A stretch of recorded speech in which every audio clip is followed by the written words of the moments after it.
Good morning, good afternoon, or good evening, wherever you are at watching this video. But it is Friday morning here, and I'm Amanda with Blue Highway Games, and that means I'm here to talk about our week's features. So we call this Friday Features. I'm going to pick 5 games that we're going to feature throughout the next week till next Thursday, April 22nd.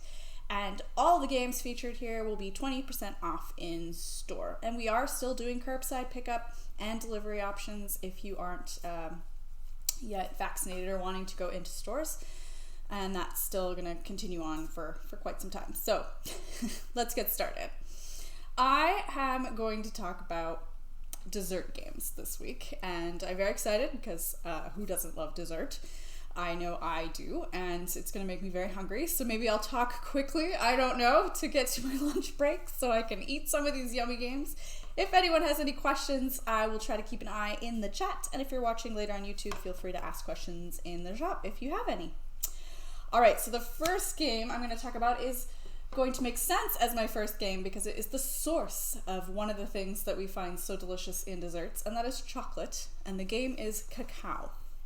So this game is about the harvesting and selling of the cacao bean, the chocolate plant that can bring us so much yummy chocolate. And in this game, your job is to place your workers to do the work of harvesting and selling, as well as collecting water that you need to bring to your fields in your village. And whoever can get the most money from those transactions by the end of the game will win. Now, what makes this an unusual worker placement game is usually you see a game with a bunch of little workers that you put out on the board and they would do something.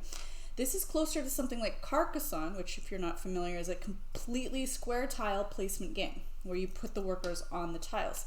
Here in Cacao, the workers themselves are printed onto the different sides of the tiles. And I'm the red player, so you can see I have red workers, so that I know that these tiles belong to me. Everybody will have their own hand of tiles, and then they will take turns to place their workers down onto the board next to the jungle tiles, which are the generic gray tiles. And they have things like water, which you need. They have the cacao plants in the fields where you're growing the plants. They have some of the villages where you want to sell the beans to. And it starts out with just a couple of these jungle tiles, and so I would choose where to put my workers next to a tile I want to be next to. So if I was like, oh, I really need to get some of the cacao bean, I would want to put my workers next to that tile. If I did this, I would get to harvest 2 cacao beans. I have a player board. I have space for 5 cacao beans. You actually get to use these like fun little wooden eeples that will go on there, and I would harvest them. Now this tile stays out there. Maybe there's nothing next to those other spaces at the moment.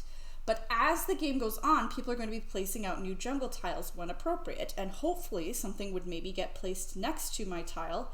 So that would then activate, even if it's not my turn in the future. So if this tile was placed next to mine in the future, I would be able to sell each cacao bean I have for 2 gold. Some of the places in the villages buy for higher amounts, so you'd maybe want to try to get your double workers next to that spot. If I only have 1 worker, I can only sell 1 bean, even if it's like a really good price and I have more of them. So it's about the timing and the placement of the tiles. But the worker placement I love in this game because it's on the actual tiles. It's not these little workers. Now this I pulled out because you do have 1 worker that's on your player board, and they're going to be trying to get water to you. You have to be next to those water tiles in order to move forward. And if at the end of the game you haven't reached the positive points, you'll actually get some negative points for not supplying enough water to your fields throughout the game. So it's actually quite straightforward to play and teach. People have a hand of these tiles. They choose when to place. Certain rules will trigger when you add jungle tiles, and then you get things from them, the beans to sell to get the money. There are like mines that you can be next to that get you some just freebie gold.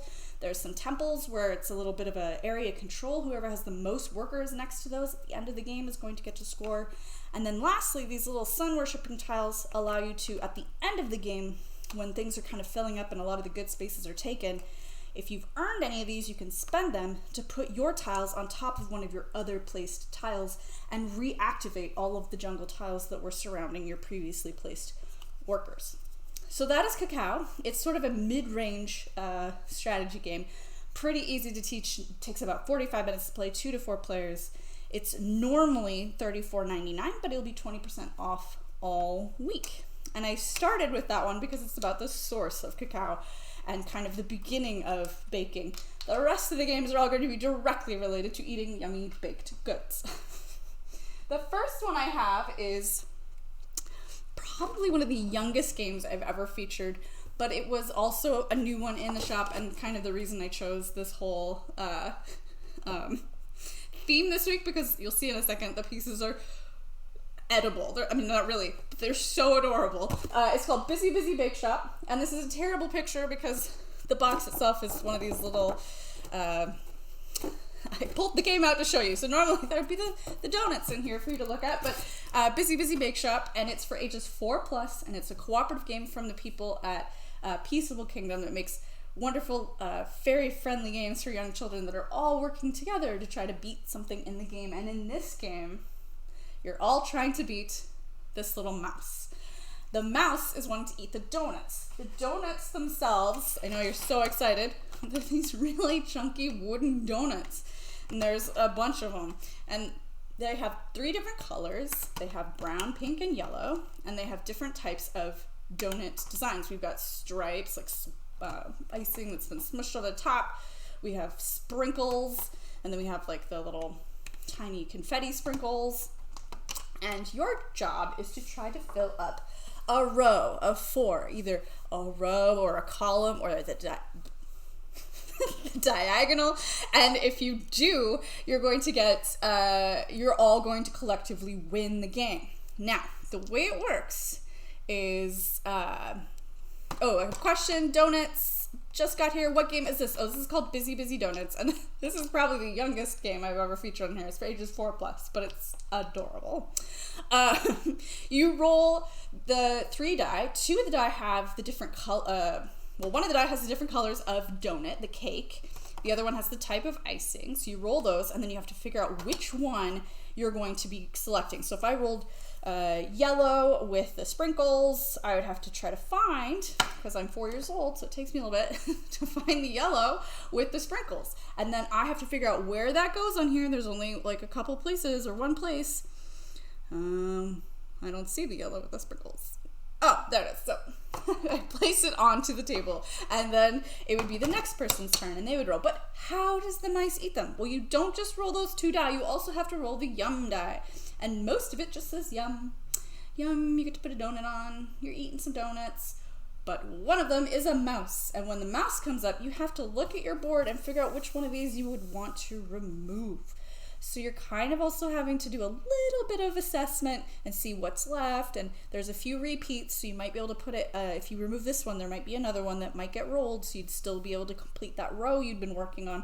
But you have to kind of assess that, and then you have to give the mouse that donut. When the mouse has 3 donuts, the mouse wins, and the players lose, and it's because the mouse ate too many of their donuts. So this is Busy Busy Donut. It's for ages 4+. It's a cooperative game from Peaceable Kingdom, and it's absolutely stinking adorable. And I just love the really chunky donuts. They'd just be fun to play with if I was a kid. I'd probably play the game like once and then just serve donuts. All right, so that is normally $19.95, but it'll be 20% off all week. And we have quite a few of them in stock, so that's a great one. The next one I have is also a cooperative family game, and that was not intentional. Actually, it was another one that was new to me, so I hadn't played it yet until we picked it out, from Blue Orange Games, and that is called Cupcake Academy. And Cupcake Academy is for ages 8+, because you'll see the cooperative nature of this is just a little bit more complex and based on a timer. But with this game, you don't have fun little chunky donuts, but all players do have a fun little set of these plastic cupcake molds.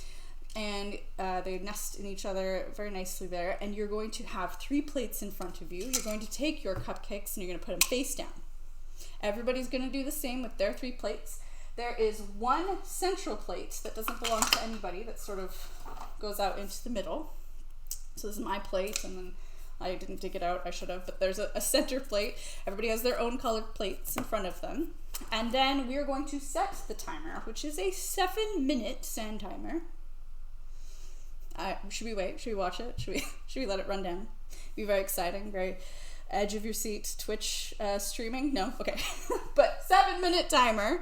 And as the timer is going, you are all working to try to match the center cards. Now there's going to be a stack of them, like 10, and you're going to have 7 minutes to try to get through as many of them as you can to get more points. And what you're trying to do is have the certain cups visible on your portion. So this is a 4-player card, so you can see there's 4 different sections, and everybody's section is just a little bit different. So one has pink and 2 yellow, and the other one has a pink, green, and yellow. One person has blue, green, and pink. And you orient that card so you know who's working on what. And then from your center stack, you are going to, with one hand, you are able to move the cups away from each other. You cannot put a smaller cup on a larger cup. You can only put larger cups on smaller cups. And you are going to try to mix and move and match until you can get that into your center row. You can only place on your 3 plates or the center plate, but once somebody puts it in the center plate, anyone can grab it and take it. So you might not have the same set of 5 in each of the rounds because you're racing against the timer. And if somebody puts a small one out in the middle, you could cover it with a larger one, but then somebody couldn't take the one in the center and move it to their plates. So it is a timed puzzle. So it's definitely not for younger children. It's probably not for older adults like me who are never good at these kind of things, because I sat here trying to even just do it on my own and it was hard. But of course you can be talking with other people and they're like, well, I really need a big pink one, and I could just be like, I don't want to get rid of my big pink one, so I'm going to put it out in the middle, and maybe somebody will be able to grab it and use it in their display.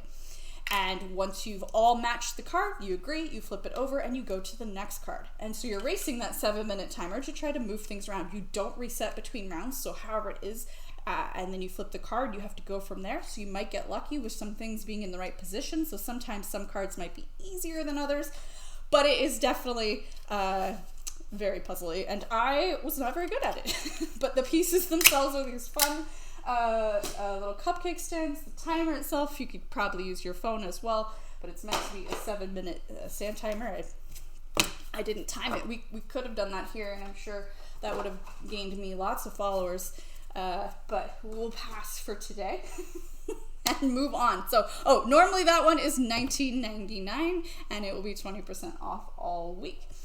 Now the next one I have is not specifically for children, but it is another one that can kind of have a wide range. It'd be for families, and it's sort of my party family pick for the week, and it is called Sunday Split. Now this is a game that is about somebody splitting something up and letting everybody else have a pick of the offering. So it is a card game, and it plays I think you can play with 2 actually, but 3 to 5 players. And the cards themselves are wonderful things like scoops of ice cream, like strawberries and cherries and whipped cream and maybe some chocolate and some sprinkles to go on your whipped cream and some broccoli. So the broccoli and the other vegetable, corn, you'll see have negative points on them. So they're not things that you're going to want. So on my turn, depending on the number of players, I'm going to draw a certain number of cards and I'm going to look at all of them. Then I'm going to take my time to divide those up into select number of piles. So if I'm playing with 5 people, it needs to be 5 piles because everyone's going to get a pile.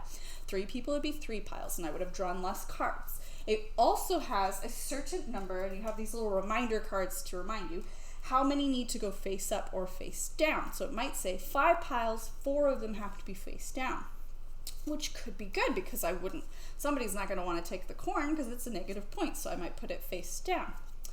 And then I might try to tempt somebody to take it by putting a strawberry scoop of ice cream on top of that, and maybe some whipped cream, and then that's my 1 pile. You can never have more than 4 cards in a pile. And let's say I'm playing with 3 people, I would then maybe put a banana and a scoop of vanilla in another one, and then I would have another set that's all face down, so you have no idea what it is. And in our 3-player game, then the next person gets to have the first pick of piles. I split, they choose. So they split. So they would look at these piles and go, there's one face down, but I know I'd get a strawberry and an whipped cream, but I know Amanda, she probably put a broccoli in there. And so they might not want to take that one, and they'd say, okay, but then there's 3 face down. Did they also put a broccoli in there? Or is that like trying to be like, you should take this because there's 3 cool cards, and maybe they're all broccoli, but maybe they're all ice cream. So it's your choice, and you would have to pick. So maybe you'd play it safe and just take the banana and the vanilla, and then those go face up in front of you, so everyone knows what was in the pile and how that person was thinking. If they took it and they found my face down corn, they'd know Amanda likes to put things face down. But then the joke's on them, because the 3 face down, I had 2 sprinkles and some ice cream. And then I would add that to my tableau in front of me, and it would go to the next person, who would draw cards and choose how to split and divide for the next round of people to pick. At the end of the game, when the deck runs out, you look at all the ice cream you've amassed, and you count up all of your points. The game comes with a little score pad, because you're actually going to score quite a few different things. Like bananas is sort of a majority thing, who has the most for their banana splits, and cherries on top is going to have some multiplication for the one that you collected the most of that flavor.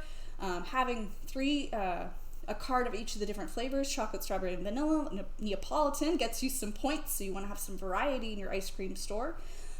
Sprinkles are great, and whipped cream is great, but they get you points when they're together. And then you also get points for the different scoops of ice cream. They have individual points on them as well. And then you get your negative points for how many vegetables that you are serving in your ice cream store. So that is Sunday Split. It's a little more of a party atmosphere. We used to like playing this over lunch break because it was super easy. You could kind of chat and eat your lunch while you're playing, and then just pick your ice cream. But you do have to think a little bit about what somebody might be trying to do to you and how they're trying to hide certain things, or maybe you're like, oh, last time they didn't hide anything in there and they saved it for themselves and they got all that good stuff, and then they take it and it's just full of broccoli. So it can be a lot of fun. It is a nice little tiny pocket card game, and it is normally $14.99, and it'll be 20% off all week. All right, so that's 2 kid games, a kind of easier strategy game, and a little card game. The last game I have is the biggest one, and it is a kind of a Euro strategy board game about building your Cupcake Empire.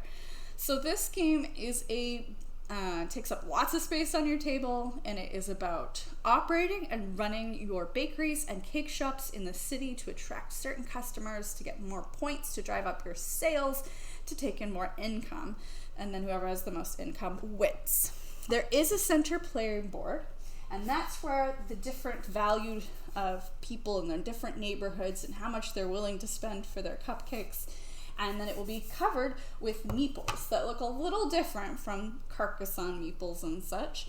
They are, by mandate of the city, required to wear clothing that matches the color of cupcake that they are interested.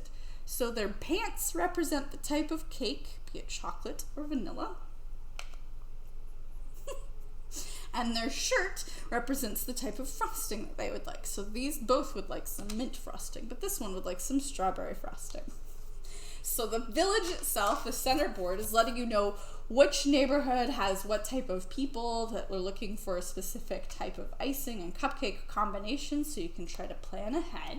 And then you are using your player board to make these actions. There are, oh, it's very hard to see on here, but there are columns that you put the dice in that you have, and you're going to have one of each color, plus you might be able to earn more of a specific color, and then 3 generic ones that you start and end the game with. And so on your turn, you choose a column, and it will have a die in it that corresponds to the number of the column. Now, if the color matches the column, that's a bonus, but it doesn't have to. So if I had a gray one in there, and I had another pink one in there, I'm in the orange column, and so that's not a matching color. I would look to see, do I reach one of these activation spaces? And if you can get farther down, meaning more of your dice had more of the same number, you would get a better reward. Each of the columns themselves relate to something specific to do with making the cupcakes. The first column is how you're going to acquire the bases for your cupcakes. Again, it's a little hard to see, but that's the vanilla one, and we got a chocolate one. There's also harder to get ones that are both, and that's great because in one cupcake base you have the flexibility to serve people wearing brown or tan pants. that match their cupcake flavoring. And then the next column is decorating your cupcakes, and there's plain ways to decorate. So the yellow, the lemon on its own, or the strawberry on its own, or just like the bases, and harder to get because they're farther down on the columns, you'd have to have more dice, are the swirled frostings that you would add to your cupcake bases.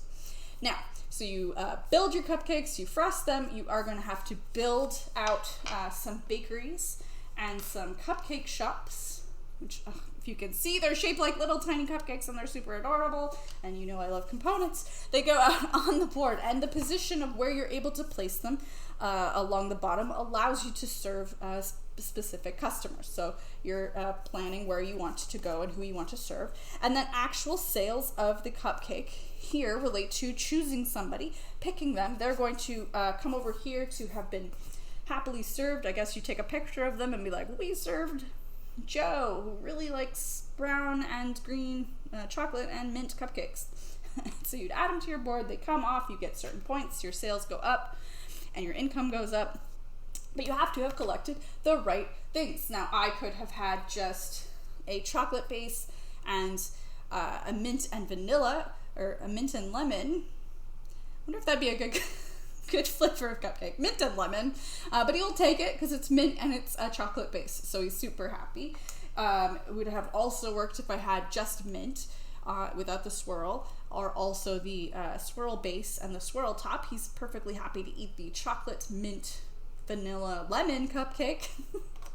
And so that is how I'm able to take them to my board. So once you've paired your base and your top, that you've kind of made that cupcake, it's not going to serve again, but you will hopefully be able to get more things. Now, you're saying, well, how do I get more die in each of the columns? After I choose a column to do an action, the die that were in that column, the dice, are going to get rolled again, and the numbers that you roll are going to add them to their columns. And if you rolled a 1 but didn't use the column 1, and the next time you worked over here and you rolled another couple ones, then when you come to choose your action, you see, oh, well, now I've got quite a few in there because it's been waiting over the rounds. I can do a more powerful action. I also mentioned if your die actually matches the color of the column or is pink, which is a generic specialist, you're able to jump ahead. So if I was here and I'd only reached this one, but I had played the yellow die, I'd be able to jump down to the next action space and be able to take that.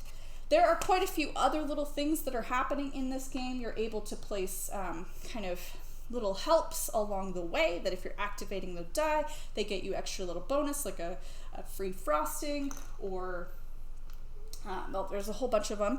And then there's kind of bright ideas, which are how you advance actually, you could spend them in a variety of different ways. So it's I'm not going to get into all the details, but it's a little bit complex. There's 4 different ways that you can spend your bright idea light bulbs that allow you to have extra actions, to do more things, to get more control on the board.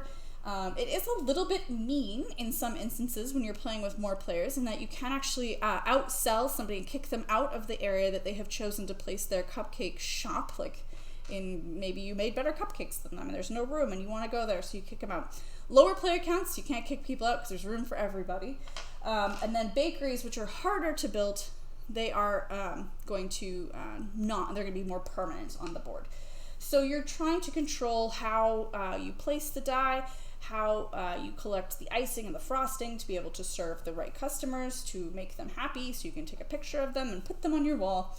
And then at the end of the game, whoever has the most income, so the most points and money, wins.